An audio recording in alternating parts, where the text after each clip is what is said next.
Bonjour à tous, dans cette nouvelle vidéo nous allons montrer l'installation donc des 12 panneaux solaires prévus sur les montures au sol. Donc les panneaux qu'on installe ici sont des panneaux de 355 watts. Vous pouvez faire une pause dans la vidéo évidemment pour regarder un peu plus en détail les caractéristiques présentées sur les pages de publicité des panneaux.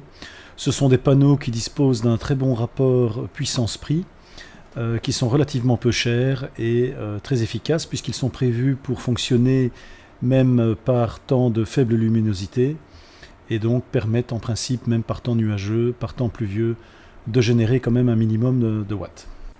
Le projet s'est déroulé durant le premier confinement, et donc on voit ici sur l'image les photos de la palette de panneaux qui a été livrée. Bien entendu, en plus des panneaux, il a fallu s'équiper en une série d'outils, de câbles, de connecteurs divers et variés, qui seront nécessaires lors de l'installation des panneaux. Il faut prévoir les pinces à sertir des câbles solaires, donc avec les connecteurs MC4. Il faut prévoir aussi tous les systèmes d'attache des panneaux sur la monture, ainsi que la quincaillerie générale. Alors voici le schéma donnant les dimensions du panneau et l'emplacement des trous de fixation.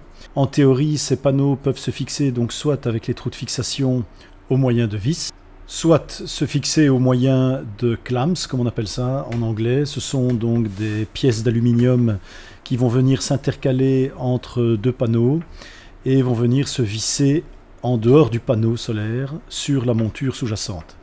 Ce type de monture est plus simple et permet aussi de régler l'espacement entre les panneaux, mais étant donné que le montage s'est fait durant la période de confinement, ce matériel n'étant pas disponible, on a donc opté pour la méthode fixation par vis. Chaque panneau est monté par 4 trous de vis, comme on le voit sur la vidéo.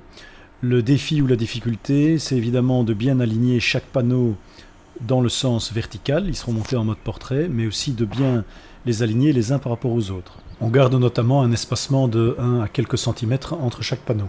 Alors un détail important, les vis utilisées doivent être si possible de la même matière que le cadre du panneau, c'est-à-dire en l'occurrence de l'aluminium.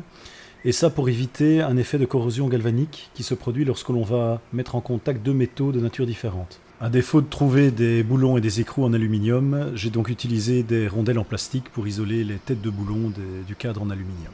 Alors on finalise l'installation des montures avec un lestage avec des sacs de sable et également l'installation d'un film anti-mauvaises herbes recouvert de cailloux pour garder propre le dessous des panneaux. Voici la fin de l'installation physique des panneaux sur leur socle. Donc 2 rangées de 6 panneaux. 6 panneaux ici, 6 panneaux là. Les socles sont lestés avec des sacs de sable. Il en sera rajouté évidemment pour pouvoir résister au vent en tempête. Donc voilà comment ça se passe derrière.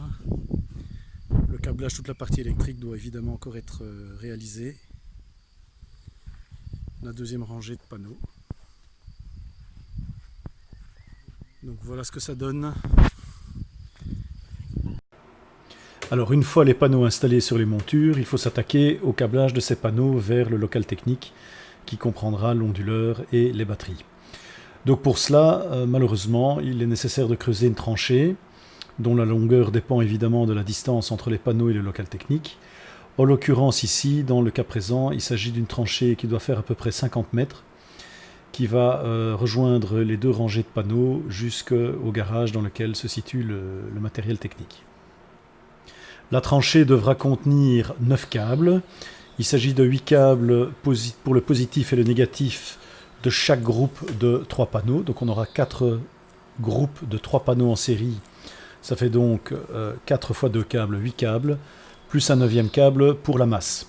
Donc on a décidé ici de relier la masse de chacun des panneaux, donc le ground, comme on dit en anglais, vers le piquet de terre de l'installation électrique. Pour faire passer les câbles, on va utiliser une gaine, ici en l'occurrence de 68 mm de diamètre, qui protégera les câbles enterrés dans le sol.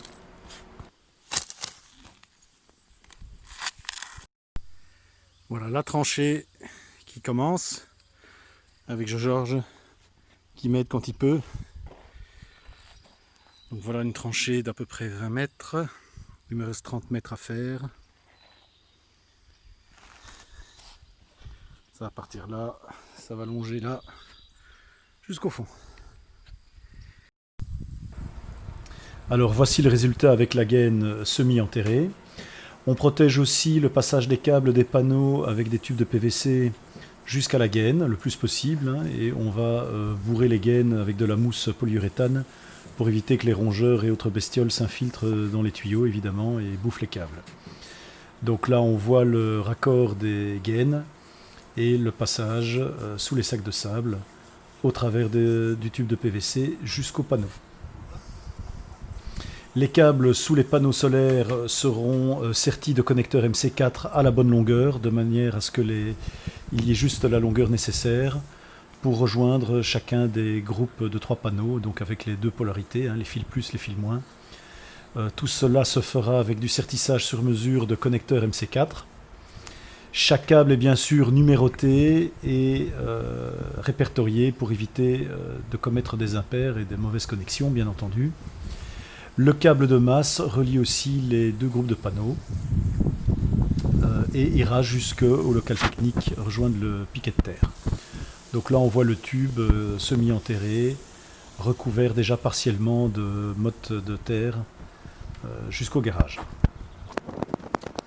Alors pour passer les câbles dans le local technique, il a fallu forer un trou dans le mur, ce qui n'a pas été simple, et il aura fallu aussi étendre le trottoir pour couvrir de béton le tube de PVC qui fait passer les câbles. Alors les câbles sont récupérés de l'autre côté du mur et vont être montés dans le coin du local jusqu'au plafond où une série de crochets les porteront jusqu'à l'onduleur qui se trouve de l'autre côté de la pièce.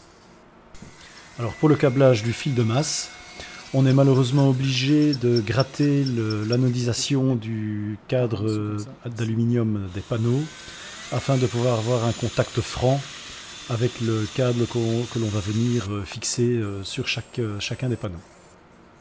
Il est dommage que le constructeur des panneaux n'ait pas prévu une zone non anodisée au niveau des trous prévus justement pour le raccord du fil de masse. Donc là on va rifter un câble de masse de panneau à panneau jusqu'au bout de la chaîne, hein, des 6 panneaux. Et de là, un câble de masse va repartir de la série des 6 panneaux vers la deuxième série de 6 panneaux pour enfin partir vers le local technique. Alors pour la même raison que pour la fixation des panneaux avec les vis en aluminium, on utilise ici des rivets en aluminium pour essayer d'éviter d'obtenir de la corrosion galvanique. Bien entendu, on ne pourra pas empêcher un petit peu de corrosion entre le câble de masse lui-même, dont les cosses sont en simple métal, en zinc galvanisé.